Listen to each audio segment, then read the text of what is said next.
la literatura a mí personalmente me ha servido para comprender ese lugar en que se les ha ubicado a las personas de la diversidad sexogenérica, ¿no? Yo, digamos, utilizo una expresión mucho más amplia, ¿no? El término queer, de hecho, también es válido, ya voy a explicar un poquito, muy brevemente, en qué consiste, ¿no es cierto? Pero personas de la diversidad sexogenérica pensando en todas aquellas poblaciones, en todos aquellos deseos, vamos a decirlo de alguna manera, que no calzan, ¿no? Con la norma heteronormativa, ¿no? Con la norma heterosexual, podríamos decirlo de una manera mucho más enfática, ¿no? Entonces, esta investigación que yo vengo realizando ya desde hace aproximadamente 2 décadas, ¿no? Me llevó a hacer rastreos, digamos, inclusive desde los tiempos medievales, ¿no? En cómo se ha tratado el deseo, ¿no? Los deseos de las personas de la diversidad. En América Latina, vinculándolo esto con la literatura, ¿no? Yo, bueno, aparte de ser psicólogo clínico, estoy más ahora encaminado a la literatura, ¿no? Hago crítica literaria desde el tema de las diversidades, ¿no? Y esto me llevó a investigar en América Latina, por ejemplo, cuáles son aquellos o cuáles han sido esos primeros textos, ¿no es cierto?, donde se han representado estos cuerpos enfermos, entre comillas, ¿no?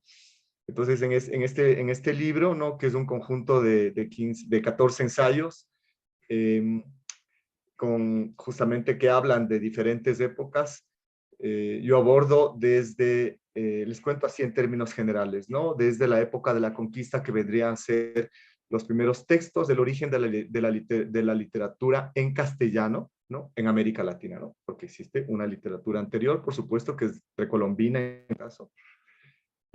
Pero la literatura en castellano se inicia, digamos, ¿no? Académicamente está visto así, desde las crónicas de Indias, ¿no? Aquellos textos que han fungido de archivos históricos también, ¿no? Aquellos, digamos, eh, cronistas que escribieron sobre las Indias occidentales, ¿no? Que escribieron sobre América, que cuando escribieron sobre América, ¿no es cierto?, descubrieron, ¿no?, entre todos los descubrimientos que fueron realizando los conquistadores, ¿no?, los exploradores, quienes vinieron a América, se encontraron precisamente con una serie de prácticas culturales, ¿no?, que no calzaban con su visión sobre la condición humana, ¿no? Entonces esto también les produjo crisis, ¿no?, a los mismos europeos. Y entre aquellos, por supuesto, aquellas formas de ser, ¿no?, estaba el tema de la sexualidad, ¿no?, que fue una gran preocupación. Esto es bien interesante ver cómo muchos de los cronistas, de todos estos cronistas que fueron escritores, además, en su mayoría oficiales, ¿no? Es decir, designados por la corona para escribir sobre lo que pasaba en América, ¿no? Muchos de estos, todos, podría decirlo, ¿no? Aunque no, obviamente yo no he revisado todos, pero la mayoría de todos los que he investigado tienen una visión homogénea sobre la homosexualidad, es decir, sobre la diversidad sexogenérica. Voy a utilizar más esta expresión, que en aquel entonces se llamaba o era denominado sodomía. Sí. Entonces, es decir, los sodomitas eran personas que tenían prácticas satánicas, ¿verdad? Es decir, los sodomitas eran personas que estaban fuera, ¿no?, de esa inteligibilidad cultural, ¿no?, sexual, es decir, era una práctica que a los conquistadores, a los europeos, ¿no?, podríamos decir, les aterró, ¿no?, les llamó muchísimo la atención porque eran prácticas bastante cotidianas en muchos sectores de América, ¿no? Tanto en la zona que vendría a ser ahora México, Centroamérica, ¿no es cierto?, en el imperio azteca, imperio maya, ¿no?, pero también por supuesto, en el imperio inca, ¿no?, en nuestra zona del Tahuantinsuyo. Entonces, súper interesante haber ido descubriendo cómo ya en estos textos literarios se condena al deseo sodomita, digamos, ¿no? Es decir, se condena al punto de que se lo asesina, ¿no? Se lo mata. Es decir, hay episodios en estas crónicas, ¿no? Hay un primer gran episodio que se considera como un texto original, ¿no?, que cuenta justamente, que está en Historia General de las Indias de Francisco López de Gómara, ¿no?, que cuenta precisamente cómo Vasco Núñez de Balboa, después de encontrarse con medio centenar aproximadamente de indios, la crónica dice indios putos, ¿no? Los mandó a asesinar, digamos, ¿no? Y luego a quemar sus cuerpos, lo echó a los perros, en fin. Es decir, estos cuerpos desde un principio han sido arrojados de la sociedad. A eso me refiero. Creo que esto es bien importante tener en cuenta, ¿no? O sea, entender que el análisis de la narrativa es también un análisis de la historia, porque todas estas crónicas hacen parte obviamente de la recopilación histórica, pero también si lo vemos desde la ficción, que sé que más adelante lo podremos ver, la gente, ningún escritor escribe algo que no conoce. ¿Sí me explico? O sea, termina siendo obviamente una representación histórica de un momento, de un contexto. Partiendo desde ese principio, hay un tema que es estar fuera de las leyes heteronormativas ha sido, a través de la historia, causal de exclusión y de condena. Entonces me quedo con esta como esta gran premisa inicial, y aquí voy a hacerle una pregunta a Mónica para hilarlo desde una perspectiva sistémica. ¿Cómo, Moni, digamos, a través de todas nuestras historias familiares, hemos tenido a alguien silenciado, excluido, violentado o callado? Porque digamos que en todas las familias puede que hayamos tenido una historia, porque estamos hablando de que el primer recuento es prehispánico. Entonces ya tenemos una alta posibilidad que sistémicamente no tengamos en las familias excluidos. ¿Cómo hacer esa perspectiva integrativa desde una perspectiva sistémica? Claro. Y esto es lo que para mí es un interés desde hace mucho tiempo en esto de las constelaciones y de lo que hablamos siempre de los órdenes del amor. El primer orden del amor, el que nos dejó Bert Hellinger, una de lo que él dice es: en todos los sistemas, todos tienen derecho a pertenecer. Entonces, hayan hecho lo que hayan hecho. Entonces, en los sistemas, y si vemos, como tú dices, desde 1800 que viene, o que de los cuales vinimos, porque se viene de papá y mamá, mamá y papá, los abuelos que se encontraron en algún lugar, los bisabuelos, los tatarabuelos, y en muchas familias hubieron siempre estas personas diferentes o de diversas, de todos estos, y que se los veía, se los excluía. Y estos son, y lo que vemos es que esto es lo que trae luego que alguien se lo represente aquí en la actualidad. Entonces, estas representaciones muchas veces en las familias lo que se trataba es de excluir, de no hablar. Nunca más se supo para ellos, cuando se sabía de alguna persona, tenía que irse a Europa o se lo excluía, y era una de las historias en las que en los sistemas familiares esto se tapa por completo. Entonces, cuando hablábamos con Pedro, yo le decía que esto hay que mirarlo, porque en las primeras marchas que decía Pedro, en las primeras marchas aquí en Ecuador habían habido 25, y aquí afortunadamente ahora estuvieron más de 2,000 o 3,000 personas. Entonces, esto como que ha ido creciendo, pero yo creo que en nuestros sistemas, en las familias, esto todavía queda excluido, estos temas, y yo creo que también es por la ignorancia o no sabemos mucho de este tema. Por eso es que quería hablar con el experto en este tema, y por eso te invité, Pedro. Sí, gracias, Mónica, chévere, sí. A ver, aquí me interesa justamente rescatar esto, ¿no? Que ya lo dijo Lorena, que tú lo reiteraste, Mónica, ¿no? Que es de el no hablar, ¿no? Es decir, pensemos, no, asesinar, ¿verdad? Es decir, la literatura nos muestra esos cuerpos asesinados, esos cuerpos desaparecidos, pensando en estos primeros textos de las crónicas, ¿no? Obviamente es muy difícil en este espacio de tiempo hablar de toda la producción, ¿no es cierto? Pero voy a detener en otro texto, no habla de cuerpos tachados, cuerpos quemados, ¿no es cierto? Cuerpos arrojados, cuerpos silenciados, ¿verdad? Es decir, cuerpos que están como fuera del sistema, de nuestro sistema, ¿no es cierto? Cuerpos que hay que silenciar. Es decir, Mónica nos dice, ¿no es cierto? En todas las familias, entonces se les enviaba a Europa, los que podían, ¿no es cierto? Una de las constantes precisamente en las personas de la diversidad a lo largo de podríamos decir, bueno, yo voy a hablar más siglo XX también, ¿no?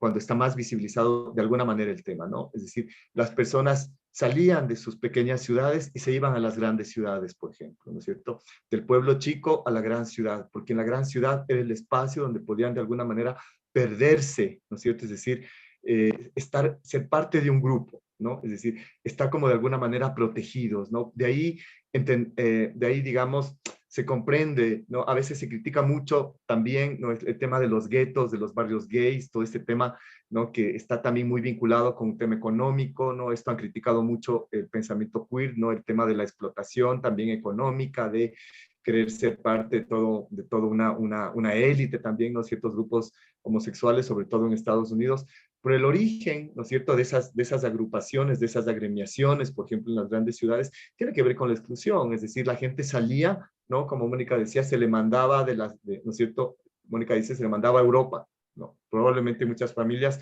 que tenían la posibilidad económica de hacerlo, lo hacían, o simplemente los hijos se iban, ¿verdad? Estados Unidos, Europa, esto ha sido una constante en Ecuador, yo conozco muchos casos, ¿no? No sé si en Colombia, en otras partes, yo creo que es muy similar, ¿no? Porque la ficción en América Latina es muy parecida entre unos países y otros, es decir, el tema del silenciamiento, el tema de la condena, el tema de la exclusión, el tema del insulto, etcétera, está presente en todas las narraciones, casi en un 100% de ficciones, ¿no?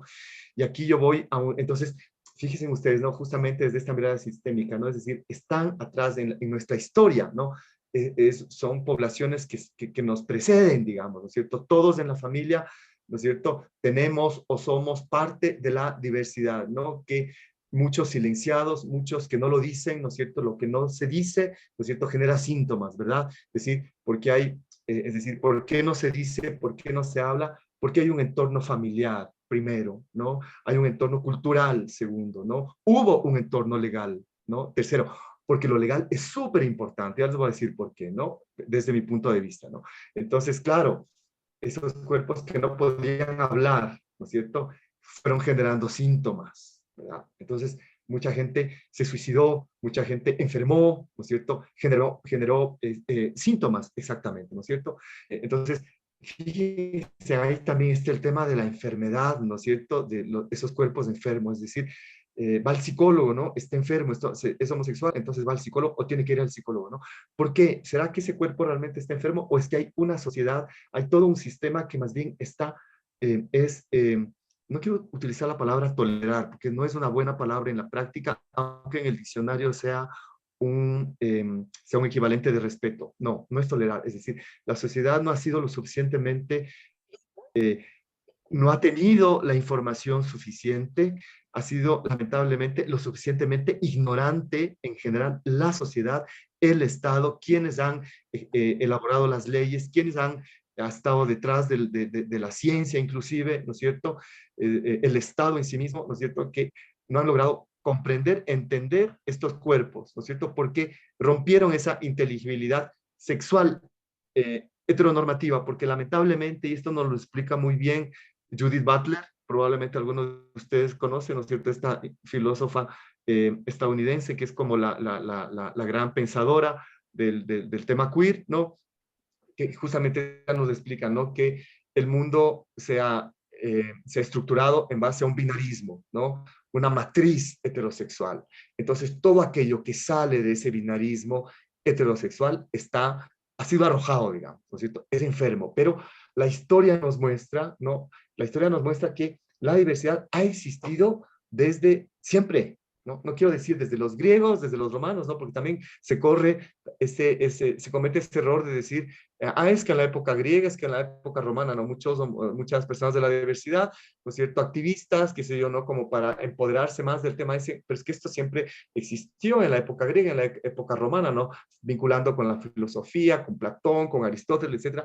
No, desde siempre existió. tema de la diversidad estuvo presente en las sociedades todo el tiempo y esto está demostrado científicamente, digamos, ¿no? A través de hallazgos, es decir, no habían, pues claro, textos como tenemos ahora, ¿no? Pero existen representaciones gráficas, por ejemplo, ¿no? Pensando en civilizaciones antiguas, ¿no? Donde ya se representa el deseo homosexual, lesbiano, es decir, personas trans incluso, ¿no? Que ahora llamaríamos trans, digamos, ¿no? Es decir, antes no tenían un nombre, ¿no? Porque no eran señaladas, porque de pronto no rompían la lógica, esta inteligibilidad heteronormativa, ¿no es cierto?, que fue impuesta en realidad, podríamos decirlo, a partir de la época cristiana.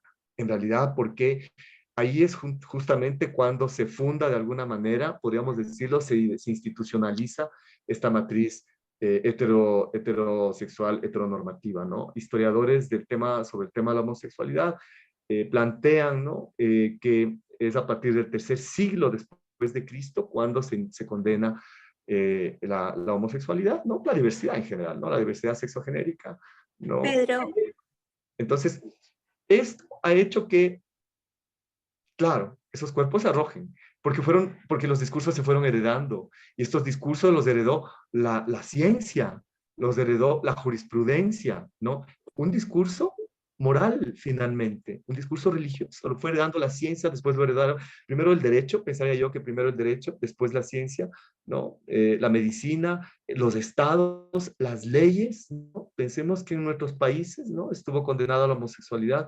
Fíjese, en Ecuador, por ejemplo, hasta 1997, ¿no? Entonces, de eso no se habla, no se podía hablar. Y Pablo Palacio, nuestro gran escritor, no quiero desconectarme de la literatura, nuestro gran escritor vanguardista ecuatoriano de Loja, escribe su cuento Un hombre muerto a puntapiés en 1927, representando precisamente a un hombre homosexual, ¿no? A un personaje homosexual que es extranjero. Miren, fíjense ustedes, ¿no? Cómo es la ficción podríamos decir, cómo se adelanta la ficción o cómo la ficción, quizás inclusive los autores de manera inconsciente, ¿no es cierto?, están ya hablando de esta cuestión legal, moral, jurídica, médica, etcétera, ¿no? Es decir, eh, estos cuerpos no aceptados en la sociedad, ¿no? Fíjense, ¿no? Octavio Ramírez, un personaje homosexual, era extranjero, primero, ¿no? Es decir, era extranjero, ¿qué nos está diciendo el autor? Aquí, en este país, no existe el mal, ¿no es cierto? El vicio, ¿no es cierto? El vicio ha llegado desde fuera, ¿no? Al vicio hay que matar. Es un personaje que es asesinado, ¿no? Que es que en todas las familias puede que hayamos tenido una historia, porque estamos hablando de que el primer recuento es prehispánico. Entonces ya tenemos una alta posibilidad que sistémicamente no tengamos en las familias excluidos. ¿Cómo hacer esa perspectiva integrativa desde una perspectiva sistémica? Claro. Y esto es lo que para mí es un interés desde hace mucho tiempo en esto de las constelaciones y de lo que hablamos siempre de los órdenes del amor. El primer orden del amor, el que nos dejó Bert Hellinger, lo que él dice es, en todos los sistemas, todos tienen derecho a pertenecer. Entonces, hayan hecho lo que hayan hecho. Entonces, en los sistemas, y si vemos, como tú dices, desde 1800 que viene, o de los cuales vinimos, porque se viene de papá y mamá, mamá y papá, los abuelos que se encontraron en algún lugar, los bisabuelos, los tatarabuelos, y en muchas familias hubieron siempre estas personas diferentes o de diversas, de todos estos, y que se los veía, se los excluía. Y estos son, y lo que vemos es que esto es lo que trae luego que alguien se lo represente aquí en la actualidad. Entonces, estas representaciones muchas veces en las familias lo que se trataba es de excluir, de no hablar.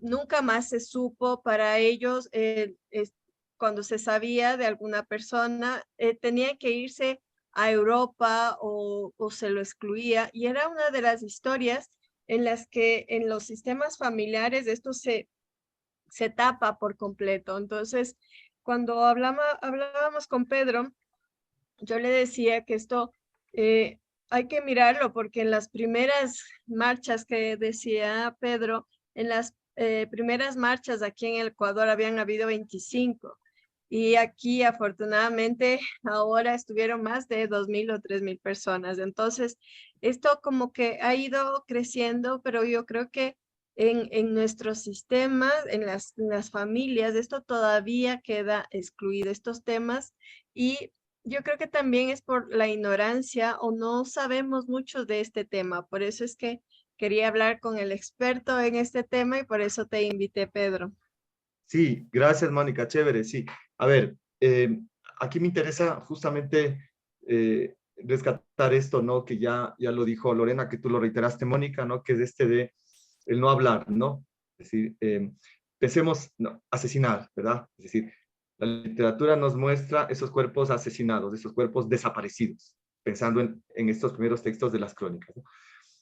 Obviamente es muy difícil en este espacio de tiempo hablar de toda la producción, ¿no es cierto? Pero voy a detener en otro texto, no habla cuerpos eh, tachados, cuerpos quemados, ¿no es cierto? Cuerpos arrojados, cuerpos silenciados, ¿verdad?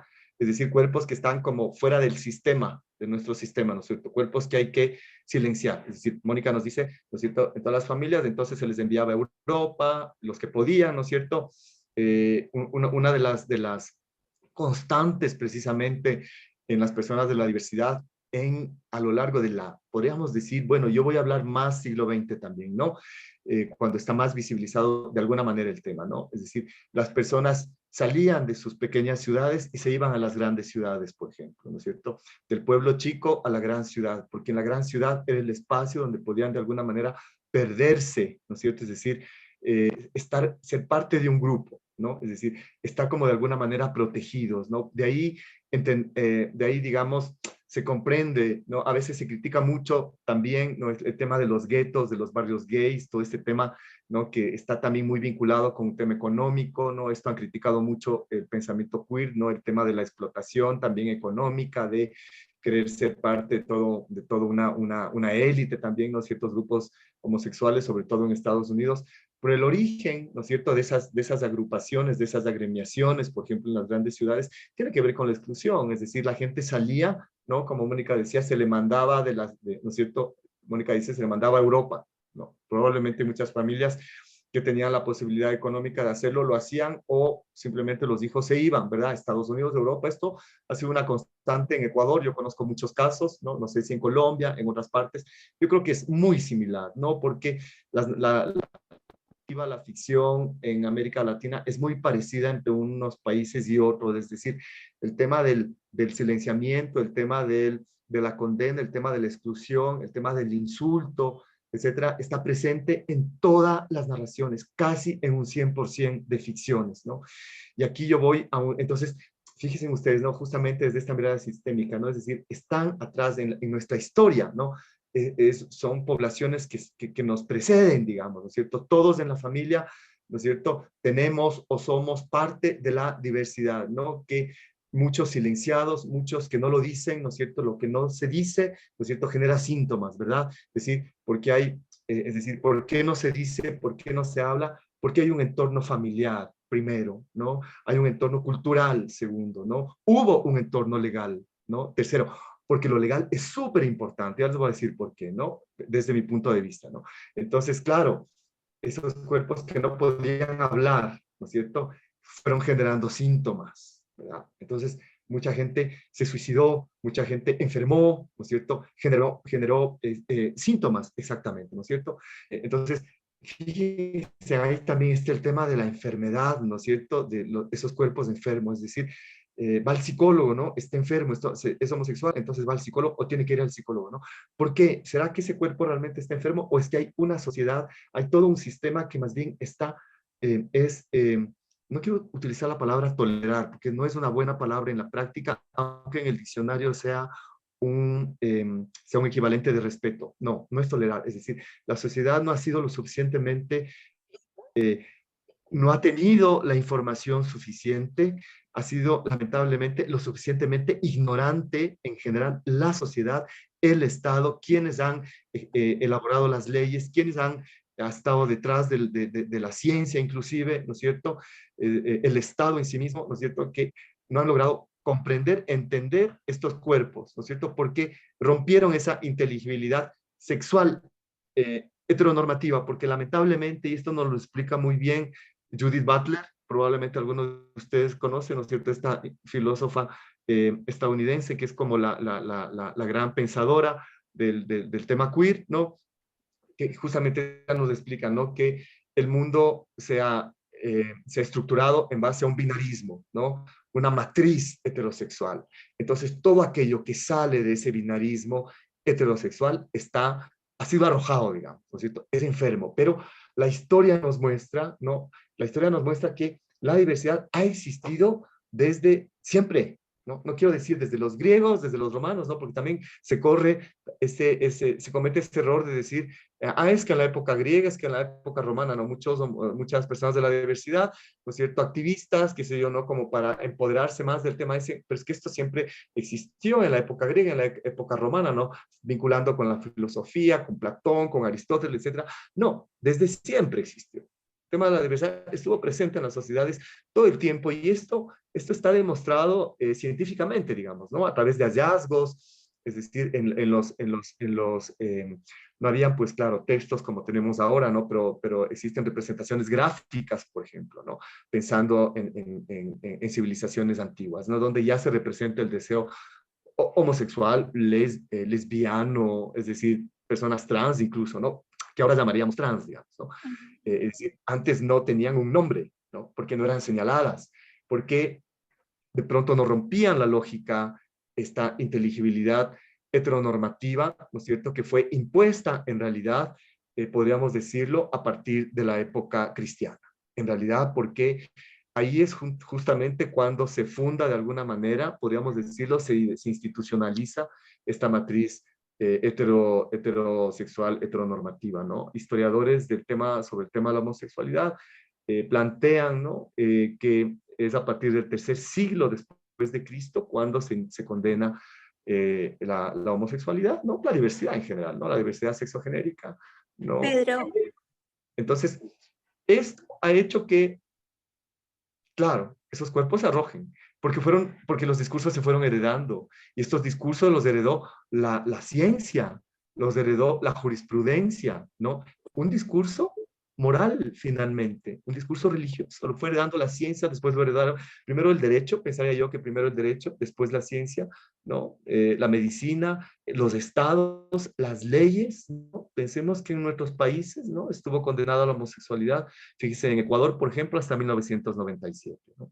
Entonces, de eso no se habla, no se podía hablar. Y Pablo Palacio, nuestro gran escritor, no quiero desconectarme de la literatura, nuestro gran escritor vanguardista ecuatoriano de Loja, escribe su cuento Un hombre muerto a puntapiés en 1927, representando precisamente a un hombre homosexual, ¿no? A un personaje homosexual que es extranjero. Miren, fíjense ustedes, ¿no? Cómo es la ficción podríamos decir, cómo se adelanta la ficción, o cómo la ficción, quizás inclusive los autores de manera inconsciente, ¿no es cierto?, están ya hablando de esta cuestión legal, moral, jurídica, médica, etcétera, ¿no? Es decir, eh, estos cuerpos no aceptados en la sociedad, ¿no? Fíjense, ¿no? Octavio Ramírez, un personaje homosexual, era extranjero, primero, ¿no? Es decir, era extranjero, ¿qué nos está diciendo el autor? Aquí, en este país, no existe el mal, ¿no es cierto? El vicio, ¿no es cierto? El vicio ha llegado desde fuera, ¿no? Al vicio hay que matar. Es un personaje que es asesinado, ¿no? Que es acusado de pederastia, ¿no? Pero no hay tal acto en sí de pederastia, ¿no? Es asesinado por su condición homosexual, ¿no? Y en el texto de Palacio, por ejemplo, en este cuento, la voz narradora, ¿no? Que es un detective, ¿no? Es un texto muy irónico, ¿no?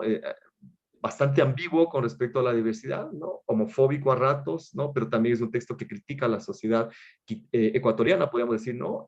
Muy conservadora, de alguna forma, ¿no? Dice irónicamente, ¿no? Cuando descubre quien asume el papel de detective para descubrir por qué ha sido asesinado este personaje, ¿no? Octavio Ramírez, que al principio no se sabe por qué. Entonces, cuando él descubre, dice, no, no lo diré, ¿no? Para no enemistar su memoria con las señoras, ¿no? Lo dice de una manera como muy irónica, ¿no? Entonces, fíjese, no lo diré, ¿no? Es decir, no hay palabra.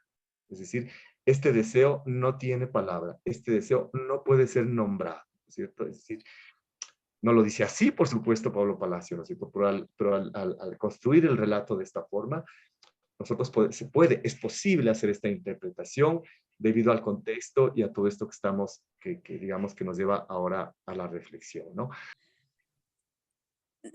Todos estos dolores sistémicos de los excluidos, de los parias, de los violentados, de los borrados, se puede hablar también desde una perspectiva sistémica y transgeneracional de cómo esto genera también otras sintomatologías del dolor dentro de las propias familias.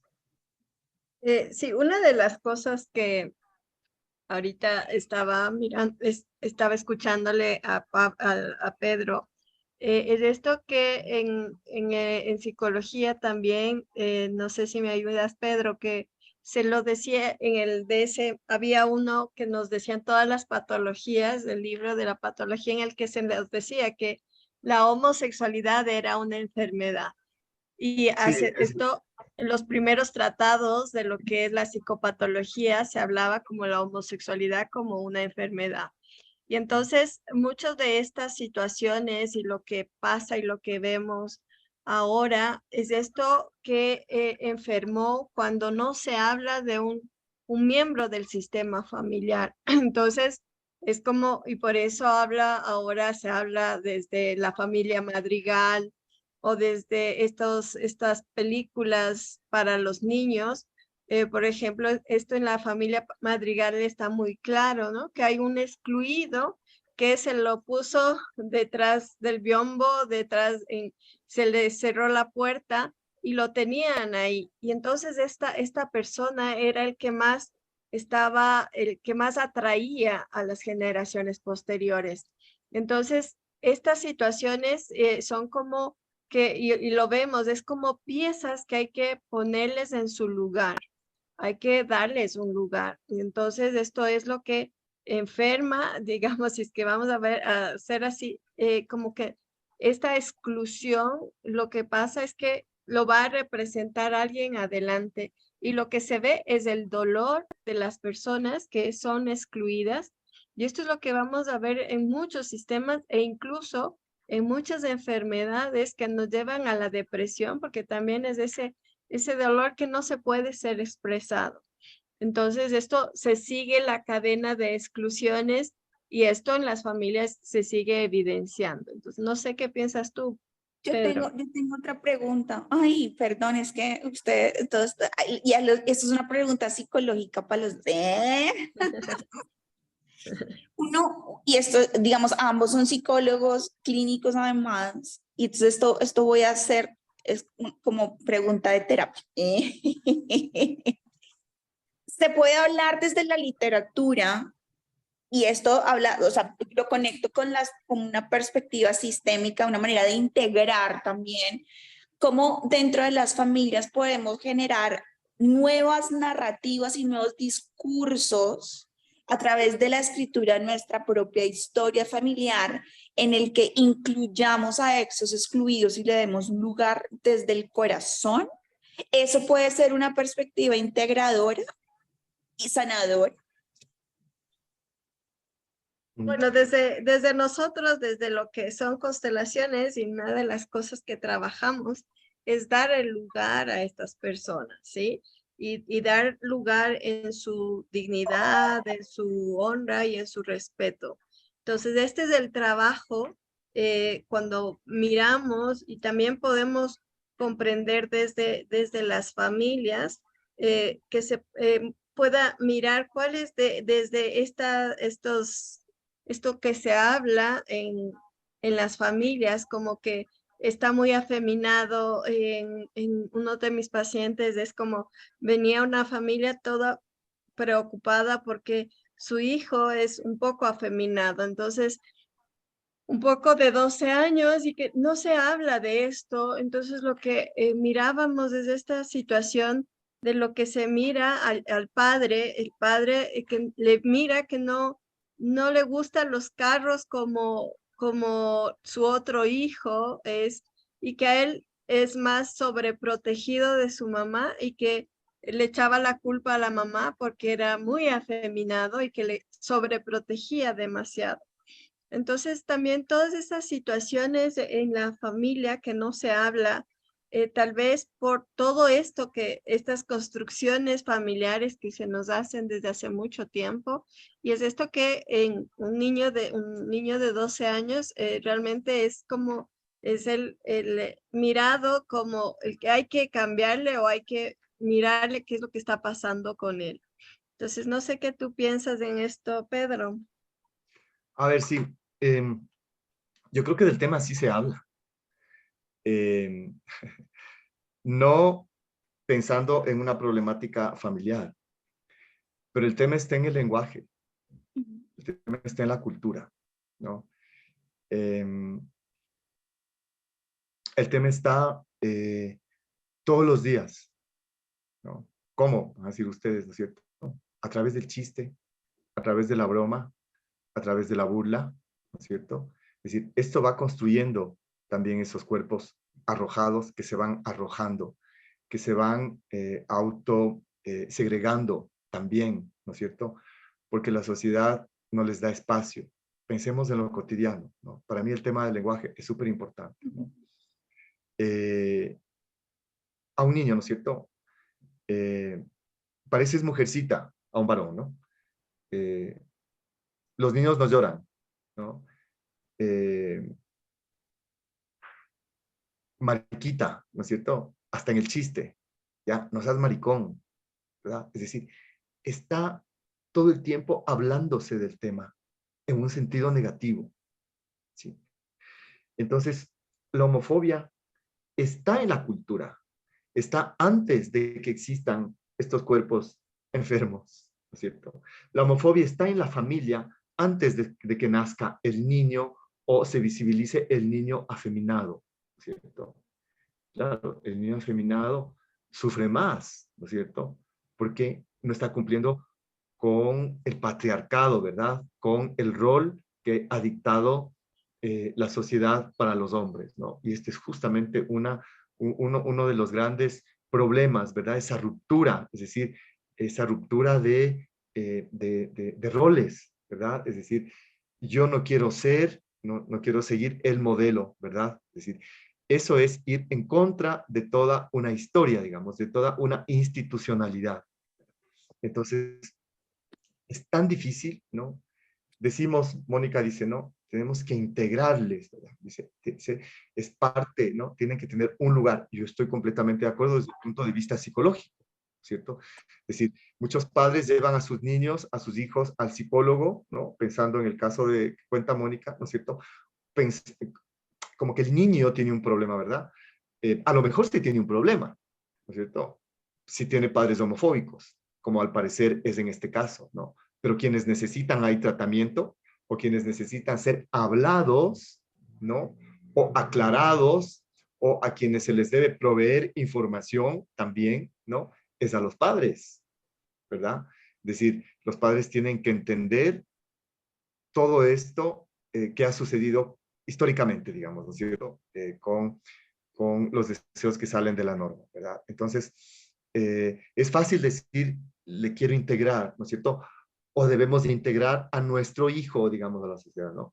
Cuando lo primero que tienen que hacer los padres, digamos, es deshacerse, si cabe la expresión, ¿no? Esos discursos, ¿no es cierto? Porque son discursos construidos en torno a estos cuerpos enfermos, ¿no es cierto? Es decir, los padres son los primeros que tienen que trabajar esa homofobia en ellos mismos, ¿no es cierto? Es decir, hay muchos padres, ¿no? Y hablo más de padres, de padres más que la madre, ¿no? La madre siempre es, siempre incluye mucho más que el padre, ¿no? En este sentido, acepta mucho más estos cuerpos, ¿no? De enfermos, ¿no? Como lo digo yo, ¿no? Con mucha ironía, ¿no? No, son los padres, ¿no? Para quienes se les hace mucho más difícil, ¿no? Aceptar esa condición de la diversidad de sus hijos, sobre todo varones.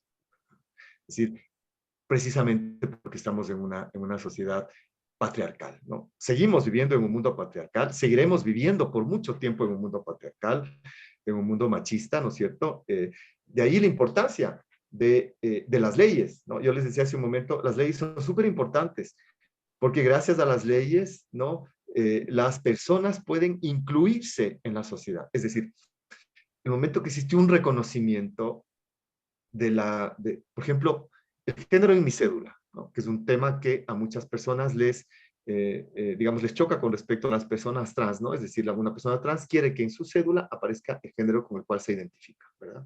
Estamos hablando de personas adultas, ¿no? No estamos hablando de niños trans o de niños que tienen esta ambigüedad de género, ¿no? Que yo creo que eso, digamos, que para iniciar un proceso realmente de afirmación de un género contrario, creo que es todo un proceso también de maduración, ¿no? Es decir, como psicólogo yo sí creo que tiene que pasar un tiempo para llegar a esta aceptación también, ¿no? Esta aclaración quizás, ¿no es cierto? Porque como psicólogos sabemos que la identidad tiene que ver con un proceso también de maduración, ¿no? Pero las personas, por ejemplo, que piden el cambio del género en la cédula, ¿no es cierto? El momento que la sociedad acepta esto, ¿no es cierto?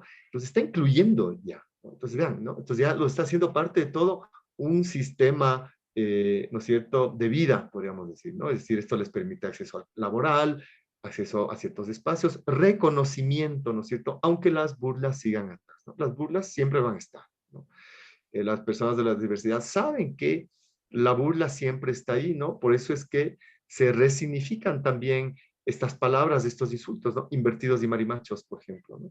Es decir, reconozco que soy un invertido, reconozco que soy marimacho, pero desde este reconocimiento con esa misma fuerza del insulto, ¿no es cierto?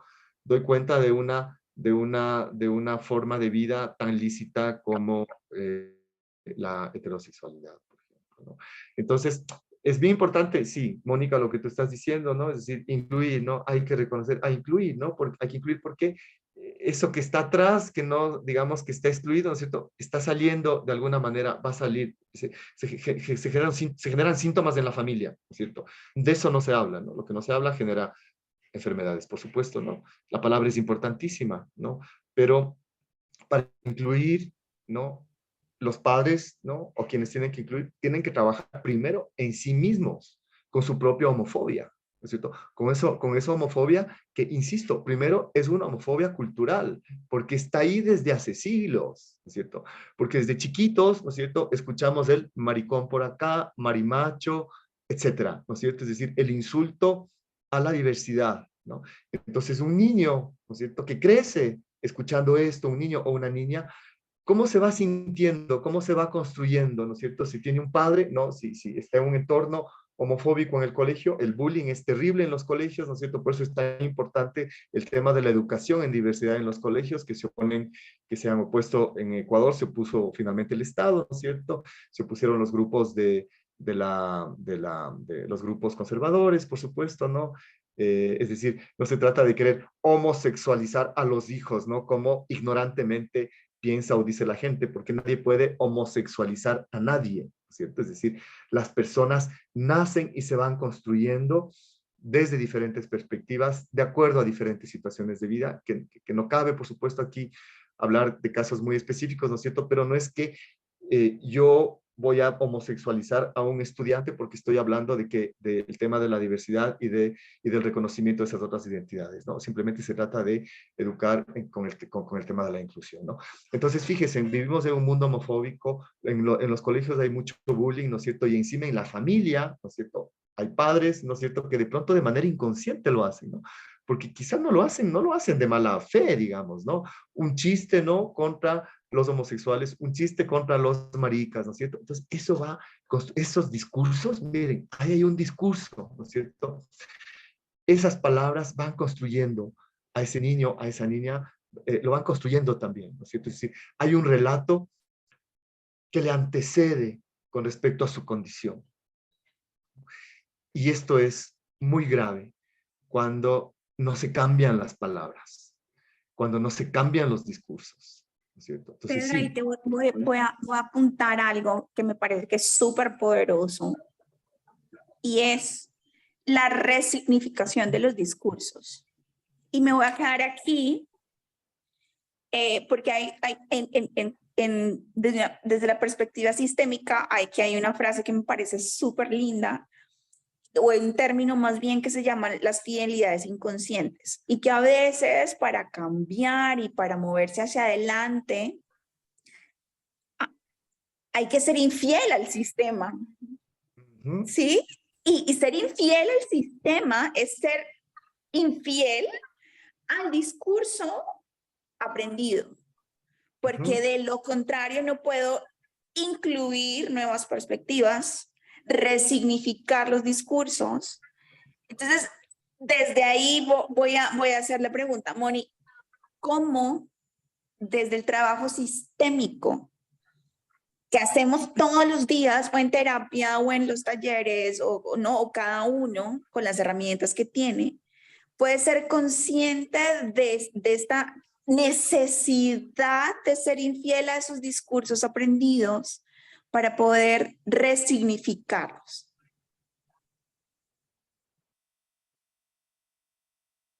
Lo que vemos son estas lealtades invisibles y que cada vez los costos son el precio que tienen que pagar muchos, digamos, para ser aceptados en los sistemas familiares a veces muy conservadoras, es muy grande. Entonces, tienen que excluirse o tienen que irse.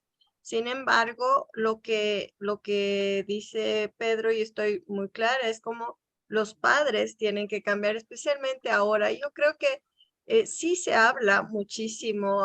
Yo creo que todas las películas que se ven, siempre ahora hay alguna situación de este grupo o siempre, ahora hay muchísima información en internet, en redes, hay muchísima información, pero ¿cuánta apertura tenemos de poder ser desleales o ser, que hacerlo diferente al sistema familiar? Es un precio muy grande el que se paga también. Entonces es por eso también que todavía en nuestras sociedades de esto todavía no se habla.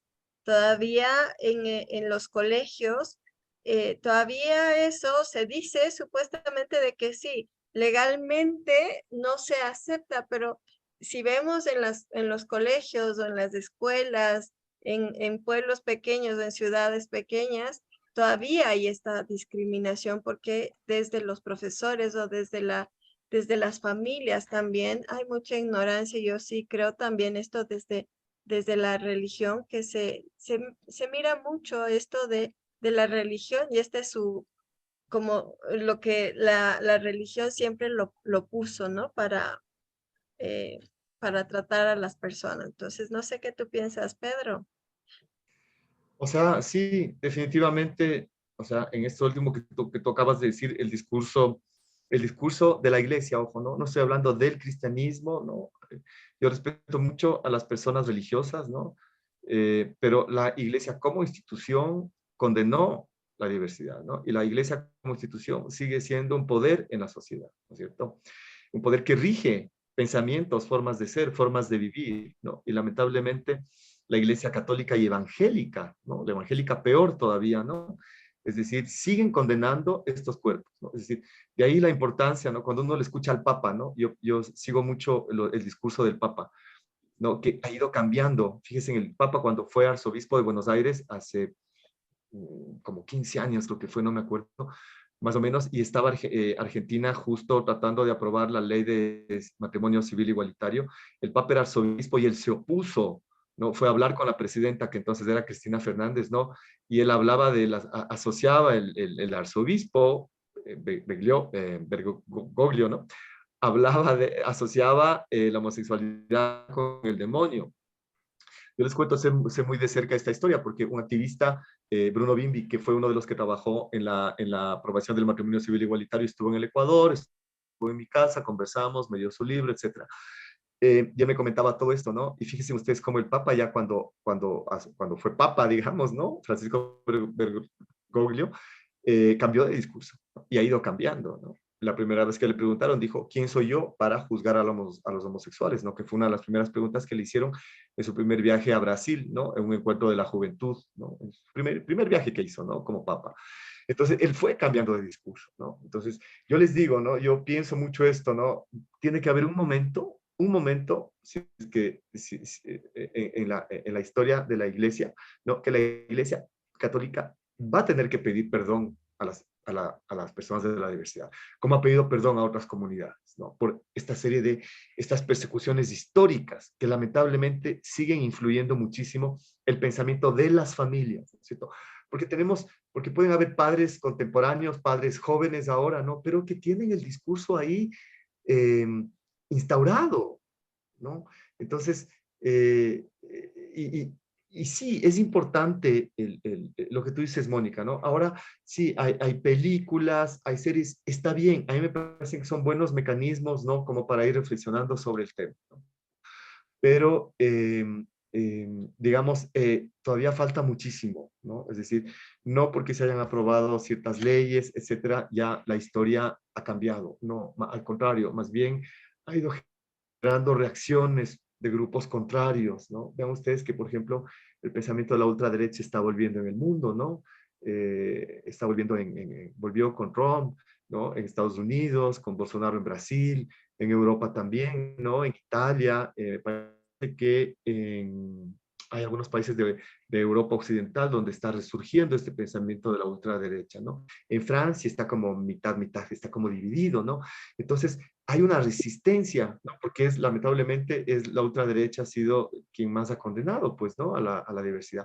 Entonces, está ahí latente, ¿no? Sigue latente el tema de la discriminación, ¿no? Pero nosotros como psicólogos, ¿no? En la práctica, creo que todo esto es lo que nosotros tenemos que llevar a la reflexión, por ejemplo, ¿no? A las familias, a los padres y también a las personas de la diversidad, ¿no? Porque hay muchas personas de la diversidad que son homofóbicas consigo mismas, es decir, ¿no? Por eso los suicidios, ¿no? Las depresiones, por ejemplo, ¿no? Uno de los síntomas de muchas personas de la diversidad tiene que ver con la depresión, ¿no? La melancolía, la depresión, ¿no? Profundas depresiones que son producto este entorno violento, ¿no? Que sigue existiendo y que se sigue reforzando, ¿no? Y que desde diferentes instancias de poder han continuado, ¿no? Desde el sistema educativo, por supuesto, desde la iglesia, desde el Estado cuando se niega a realizar cambios, ¿verdad? O desde los mismos discursos de los políticos, por ejemplo, ¿no? Es decir, escucharle hace unos 10 años hubo un candidato a presidente en Ecuador que fue un pastor, Zavala, ¿no es cierto? Su discurso era totalmente homofóbico, ¿no? O escuchar las peleas de los diputados ¿no? Con todos estos discursos súper machistas, es decir, ¿no? Donde utilizan todas estas injurias, ¿no? Que están atacando indirectamente a las poblaciones de la diversidad, ¿no? Entonces, yo creo que es un tema que hay que trabajar muchísimo, ¿no? O sea, nosotros estamos hablando como de la integración, de la no exclusión, ¿no es cierto? De la resignificación de discursos, que esto es súper interesante, ¿no? Pero para resignificar los discursos tenemos que comprender muy bien de dónde viene ese discurso que quiero resignificar, ¿no es cierto? Porque conocer la historia, vean ustedes, ¿no? Por eso, digamos, a mí me ha apasionado justamente, y para eso la literatura me ha servido muchísimo, ¿no? Es decir, cómo estos cuerpos han sido representados en la literatura, no está hablando, cómo han sido representados en la historia, ¿no? Entonces, este descubrimiento, digamos, que fui haciendo, ¿no? Me llegó justamente a concluir que es la violencia y la muerte, ¿no? Ha sido una constante, ¿no? En estos cuerpos que digamos ya en los tiempos actuales ya su representación ya es distinta, ¿no? Es decir, eh, ahí justamente están resignificando sus cuerpos a través de las resignificaciones lingüísticas, ¿no? Entonces es súper interesante encontrar ahora, por ejemplo, hay una novela colombiana, ¿no? Que es bastante jocosa, pero que es muy fuerte políticamente, ¿no? Si uno hace una lectura más profunda, que se llama El Diablo, la maldita primavera, de Alonso Sánchez Baute, ¿no? Que se publicó hace unos 10 años, debe ser en Colombia, y que entiendo que fue digamos, tuvo su espacio, ¿no? pero sigue siendo de alguna manera literatura marginal, ¿no? Y el escritor, ¿no? Alonso Sánchez Baute, lo que hace con el lenguaje es justamente esto, romper con la gramática ordenada, la gramática normada, la gramática inteligible, ¿no? Entonces, utiliza expresiones como la Roberto, ¿no? Vean ustedes, ¿no? Como esa aparente falta de concordancia, por ejemplo, en una construcción, ¿no es cierto? En un texto, ¿no es cierto? Pero que en realidad tiene un sentido político muy fuerte, ¿no es cierto? Es decir, no está hablando de esos otros cuerpos, ¿verdad? Que no se ajustan a la norma, ¿no? A los cuales hay que darles otras palabras, ¿no? Hay que ponerles palabras, ¿no? Quizás romper con el lenguaje, romper con los discursos. Vamos aquí con el ejemplo, romper con los discursos. La Mónica dice, lamentablemente, ¿no? Me da la impresión, Mónica, que tú vas por ahí también, ¿no? Como que es lamentable que tenemos que romper con un discurso, pero sí tenemos que romper con los discursos que son parte de un sistema, que ha sido parte de un sistema que nos ha ido estructurando de una manera determinada y que no nos ha dejado salidas, ¿no? O no ha dejado salidas para estos cuerpos vulnerables, ¿no? Es decir, sí creo que los psicólogos también tenemos o tienen que pensar justamente en romper, ¿no es cierto?, todos estos sistemas, ¿no? Miren ustedes que entre los psicoanalistas, por ejemplo, ¿no? Ha habido muchas discusiones, ¿no? Y muchas rupturas también, ¿no? El mismo Lacan, ¿no? Por ejemplo, en los tiempos de Lacan, claro, ya son 50 años, ¿no? Más o menos, pero no se permitían que los psicoanalistas homosexuales, no se quería permitir que atiendan. Lacan decía que sí pueden atender, o sea, vean ustedes, ¿no? Estas rupturas, inclusive al interior de la disciplina de la psicología, del psicoanálisis, son discusiones que siguen. Cuando salió del manual de psiquiatría, que es el DSM-4, al que hace referencia a la Mónica, o tú, Lorena, no recuerdo quién, donde la homosexualidad ingresó como una patología, ¿no? Eh, ¿Saben cómo salió? La historia lo cuenta.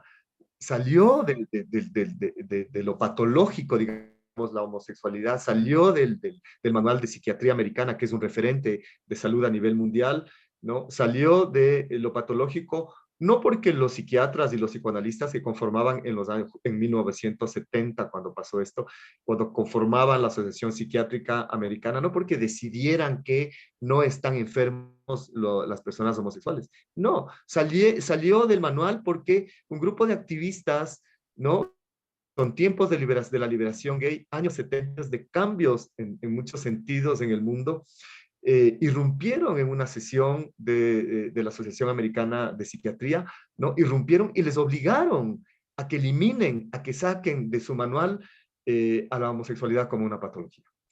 Y no lo hicieron en ese momento, lo hicieron en 1974. Pero ¿saben ustedes cómo?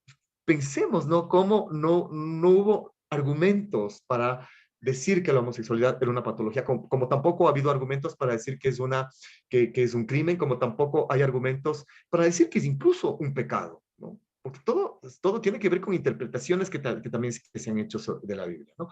Es decir, ¿cómo salió del manual de psiquiatría? Por votación.